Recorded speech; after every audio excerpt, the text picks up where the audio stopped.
Alright, so hey everybody, I apologize, videoing might be a little interesting.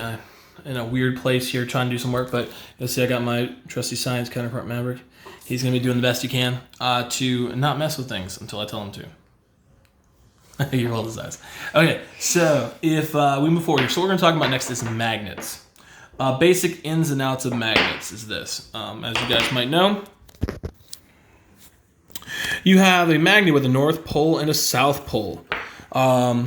And the basics you guys might have learned in elementary school is, if you bring them north to south and south to north, they attract. The other basic you might have learned is, if you bring them south to south, can you see, Megan? Mm-hmm. South to south, they repel. And they push each other away, even without touching. Okay? So, like signs repel. That's a key phrase. Like signs repel. And opposite signs, oh Lord, I'm going to attach there. Something else. No! Stop attracting until I want you to. And then they like signs attract. Okay. So anyways, you get this general idea here. Or like signs attract, excuse me, opposite signs attract. Anyways, those are the ins and outs, but the question always should have been whether or not you actually learned like why that works. So let's start talking about it with the following. I'm going to take some magnets here. Pretty straightforward, and show you kind of how magnets work. You should know that magnets have influences on even compasses here, right? So that should tell you something about how compasses work and why compasses work, right? Is they're following in the magnetic field of the Earth.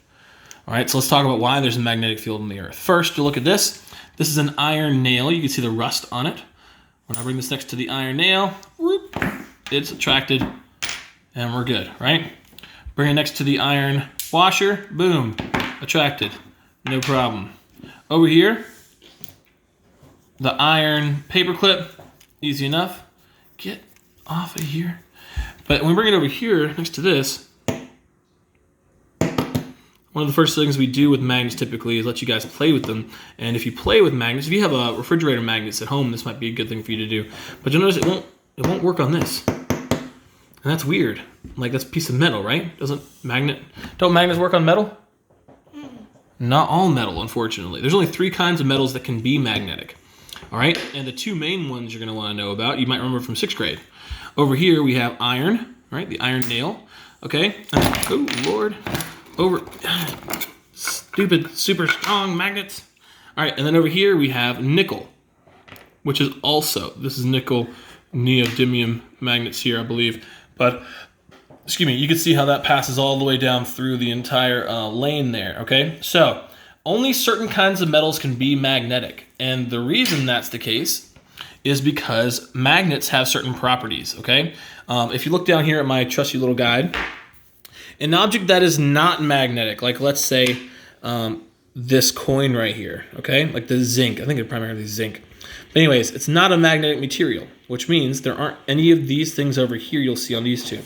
These little arrows represent what are called domains. It's the spin of certain electrons in the magnet. And you'll notice here on something that's demagnetized, an object that's demagnetized would be something like this, a piece of iron that could become a magnet, but is currently not. It's demagnetized. In other words, all its domains are pointing different directions. If, however, I take a piece of iron and I make all its domains line up the same way, then it becomes a magnet with a north pole and a south pole. And again, they can attract. Now what's cool is, if you got a strong enough magnet, like let's say for this, we have this washer. You see how it doesn't work on that? If I have a strong enough magnet, like this one over here, and I touch the washer then, oh, hold on. Yeah, there we go. I can actually touch this to the washer, and the washer is now magnetic. And the reason the washer is now magnetic is because the magnets here touching the washer, all right, are making all the domains in the washer that were demagnetized, they make them magnetize because the magnets are making the domains of the washer line up, and therefore the washer becomes magnetic. All right, and as soon as I remove the magnets from the washer, the washer stays magnetic for a little bit, but then it stops being magnetic, okay? Because its domains are no longer lined up. Only works when it's forced into a magnetized state versus a demagnetized state, okay? So those are how magnets work. And the reason I bring this up with iron and nickel very specifically is you might remember from 6th grade us talking about the fact that the Earth's core is made of iron and nickel. And that's why we have what's called a magnetosphere. If you remember from 6th grade, magnetosphere keeps us safe from the sun's rays. Very, very important function. Otherwise, those X-rays and gamma rays from the sun would devastate life on Earth. Instead, those rays are redirected towards the North Pole and the South Pole, creating the aurora borealis. You chill. So, some of that stuff you might remember from 6th grade, but it's really, really important to me that you do know it. So, iron, nickel, and cobalt is the other magnetic metal, okay? And that's how they work, and that's how they operate. Now, magnets have what is called a magnetic field. Maverick, if you want to pull up your magnet and pull it close to this, you might notice something happen. Look under the bottom, and then move your magnet across it, and look at how those respond. I'll let you pick this up and play around with it. So play around with those two things, everybody.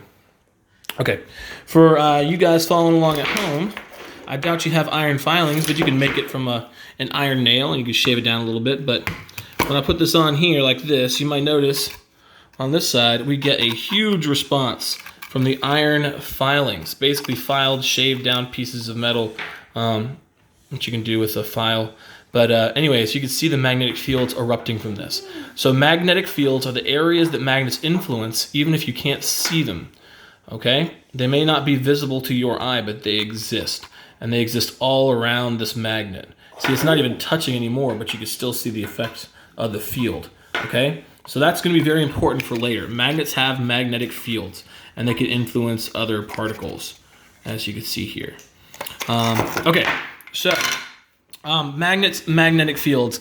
We can put these magnetic fields to good use. One of the problems we have with mass transportation is the fact that in mass transportation circles, we have a lot of friction. Friction wastes a lot of energy because it converts the energy of kinetic motion into heat, which just becomes lost energy over time. So what we can do is we can use these properties of magnets to our advantage. Now, it's hard to do this one-handed, and this thing looks broken. But this might, nope, not gonna do it for me. Let's try this again. All right, put you in there. Be tough now, be tough. Okay, let's try this again. Bring you in close. And voila. There we get what's called levitation. So in this part of the magnet, you have a south pole, and in this part of the base, you have a south pole.